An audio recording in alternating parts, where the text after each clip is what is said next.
Kunzi ba Belox TV mbahaye ikaze cyane, kora subscribe kugira ngo inkuru zacu zijye zikugeraho ku gihe. Uyu munsi tugiye kuganira kuri pozisiyo uburyo abantu baryama. Ese wari uzi ko uburyo uryama, uburyo wifata iyo uryamye bigira aho bihurira n'imico yawe, imitekerereze ndetse n'imyitwarire? Nibyo, twese tugira pozisiyo turyamamo zitandukanye. Buri wese agira uko yifata iyo aryamye, ndetse wowe utaryamye nk'uko nguko rimwe na rimwe ukaba wabura ibitotsi cyangwa bikakunanira kuryama. Ariko burya uko uryama bigira aho bihurira n'ubuzima bwawe bwo hanze muri rusange. Uyu munsi ndakugezaho ibisobanuro bihura n'ukuntu uryama, pozisiyo uryamamo nicyo bishatse gusobanura. Kora subscribe ubundi dukomeze. Ndahera kuri pozisiyo ya mbere. Hari abantu bakunda kuryama bapfumbase umusego, ugasanga aryamye ku musego ariko yawupfumbase, yawugundiriye.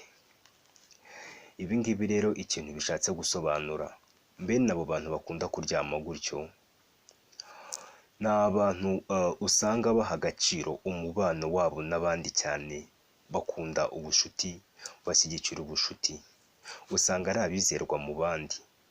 Usanga akenshi hari abantu bakunda gushimagizwa mu bashuti babo, aho bari usanga bavugwa neza cyane. Ni abantu biyoroshya, ni abantu babana neza kandi baharanira kuba inyangamugayo. Ni abantu bashobora kubabara byoroshye kuko ni abantu bazwiho kwirekura. Iyo mwabaye inshuti, iyo mwaganiriye arakwirekurira bihagije. Rero ni umuntu byoroshye kuba yababara mu buryo bworoshye cyane. Pozisiyo ya kabiri, kuryama ugaramye, uryamishije umugongo, amaso areba hejuru.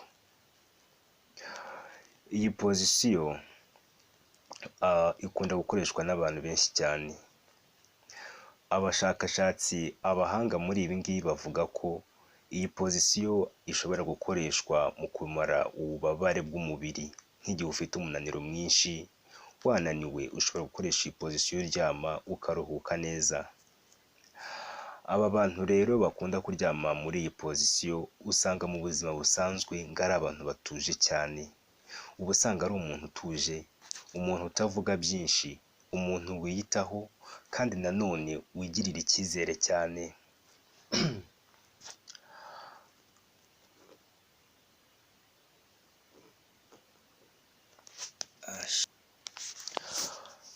Pozisiyo ya gatatu, hari abantu bakunda kuryama noneho bihinahinnye, ugasanga amavi yashyize mu gatuza. Ibi ngibi rero byerekana ko uri umuntu ucecetse cyane, umuntu utajya ukunda kuvuga. Bisobanura ko uri umuntu utajya ugira umuntu wizera. Uri wa muntu ikintu cyose bakubwiye urashidikanya, ntabwo ujya upfa kwemera byoroshye. Igitsina gore 90% bakunda iyi pozisiyo, niyo bakunda kuryamamo. Abahanga mu bushakashatsi bavuga ko iyi pozisiyo nubwo ikundwa n'abagore cyane, ariko nanone ko ari pozisiyo abantu bakunda gukoresha iyo bafite imbeho, kuko ngo ushobora kuyifashisha ikakumara imbeho, kubera ko umubiri uba wiyegeranyije wese, bishobora kuba byakongerera ubushyuhe mu gihe hari imbeho. Pozisiyo ya kane ari nayo ya nyuma, kuryama wubitse inda. Hari abantu bakunda kuryama bubitse inda. Iyi pozisiyo ivuga ko akenshi ikunda gukoreshwa n'abantu bafite ubwoba, cyangwa se uri umuntu w'umunyabwoba mu buzima busanzwe, uri umuntu ugira ubwoba mu buryo bworoshye. Ikunda gukoreshwa n'abantu nanone batinya cyane, bagira ubwoba kandi batinya kuvugwa, batinya amagambo y'abantu. Abahanga muri ibi ngibi bavuga ko iyi pozisiyo ishobora kugutera indwara y'ijosi cyangwa y'umugongo igihe buri gihe ari kuryama, kuko hari abantu iyo ataryamye gutya ashobora kubura ibitotsi.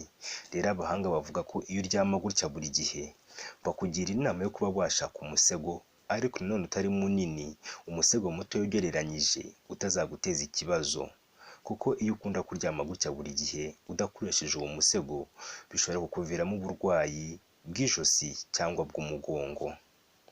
Ngayo nguko.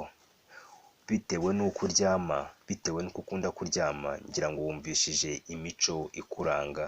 Kora subscribe kugira inkuru zacu zijye zikugeraho ku gihe. Murakoze cyane.